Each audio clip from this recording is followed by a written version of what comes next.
Man, I was on the freaking money with the Ravens' first round pick in this year's draft. About a month before the draft, I said we were going to either take James Pierce Jr. or Malachi Starks in the first round. And lo and behold, the Falcons, they trade up to the 26th pick, one pick ahead of us, and take James Pierce Jr. Now, this just tells me the Falcons were scared that we were going to take him first, so they wanted to trade up to get ahead of us so they could take him. And then with our 27th pick, surprise, we take Malachi Starks. Yep, I called it. This was an excellent pick by Eric Decosta. Some people forgot how bad our defense was last year because they played better towards the end of the year, but we allowed the second most yards in passing as a defense in 2024. Adding Malachi Starks allows Kyle Hamilton to be unshackled and free roam on the secondary.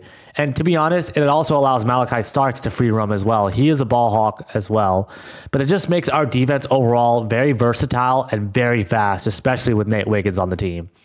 And we needed to strengthen our secondary, to be honest, because the Steelers, they picked up DK Metcalf, and they also still have George Pickens. And the Bengals locked up Jamar Chase and T. Higgins.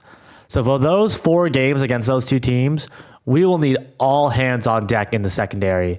Now, EDC wasn't done with strengthening the defense because in the second round, we got, in my opinion, the steal of the draft. Mike Green, who a lot of people considered the second best edge rusher in the draft and what projected top 20 pick.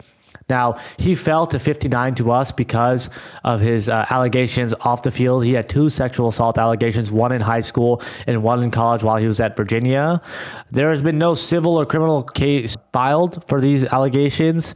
So regardless of what you think about the off the field stuff, this guy had 17 sacks in the last season, which led the nation.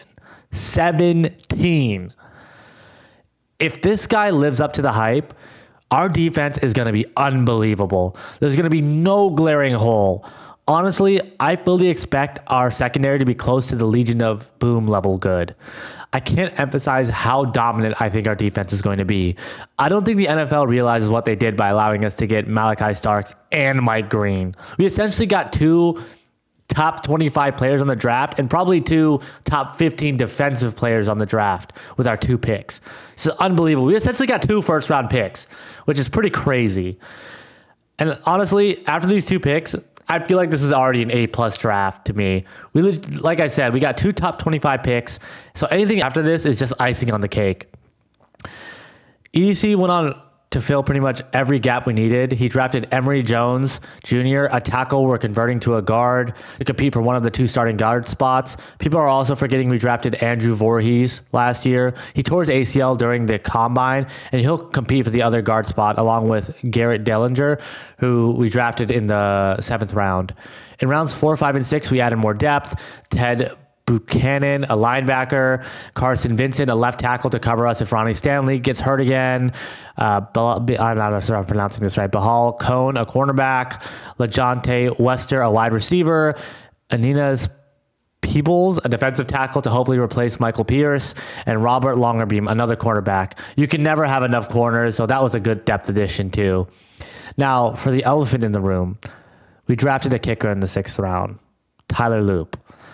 I'm not sure how I feel about this because his field goal percentage wasn't that impressive at 78.3%. His 50-yard plus kicks were good. He was 66%, and he hit a long 62-yarder. He's known to have a big leg, so the power is there, but the accuracy, I'm unsure. Obviously, drafting Tyler Loop signals that we could be moving on from Justin Tucker, but I'm not so sure on this, guys. I think the Ravens are going to wait for the allegations to play out with Justin Tucker. I fully expect him to be the starter for the season, but if he does struggle, we could replace him with Tyler Loop for the rest of the season. Some people said we'll wait until post-June to cut Justin Tucker for cap savings, but I don't know. I think Eric Decosta is hoping to get some draft compensation either for Tucker or for Tyler Loop, so I fully expect one of them to be traded during the season, but I do see both of them being on the roster for when the season starts. That's just my opinion, but we'll see what happens. And yeah, overall, Eric Decosta does it again and proves why he's one of the best GMs in the NFL. I am so hyped for our defense this year. I think Mike Green will be the closer we've been looking for years at pass rusher, and Malachi Starks is going to help our secondary play free and versatile. But let me know what you guys think in the comments. And don't forget to like and subscribe to the Questionable Group Chat, where we talk sports, anime, and video games, and everything in between. Peace.